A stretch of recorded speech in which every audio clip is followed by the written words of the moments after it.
Hi friends, ఈరోజు మన video ఏంటంటే మన మిద్దె తోటలోనే పొనగంటి కూర ఉందండి. మన డ్రాగన్ ఫ్రూట్ ట్రబ్బులోని ఇది పప్పులో వేసి వండుకుంటే చాలా చాలా టేస్టీగా ఉంటుందండి.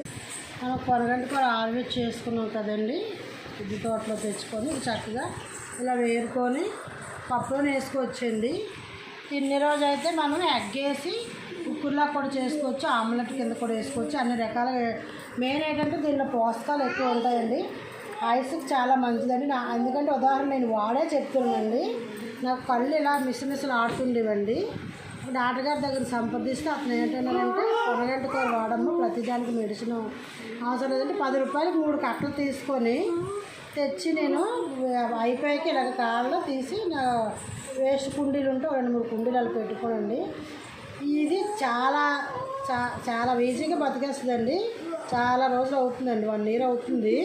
అలా కట్ చేస్తుంటే వస్తూనే ఉంది. మా ఇంటి పేదవాళ్ళకి, ఇంటి పక్క వాళ్ళకి చాలామందికి ఇచ్చాను. ఎప్పటికప్పుడు కనీసం వారంలోనే 1-2 సార్లు నేను వాడతానండి. ఆ ప్రాబ్లం ఏంటంటే నాకు తీసి పడేసినట్టు పోయిందండి. నిజం మీరు ట్రై చేయండి, అప్పుడే మీకే తెలుస్తుంది. ఎక్కడైనా దొరికితే మాత్రం మీరు ట్రై చేయండి. చిన్న కుండీలైనా సరే బతికేస్తుందండి. థ్యాంక్ యూ అండి. వీడియో మీకు నచ్చేలాగా ఉంటే మా వీడియోని ఫాలో కండి, లైక్ చేయండి, సబ్స్క్రైబ్ చేయండి. Thank you.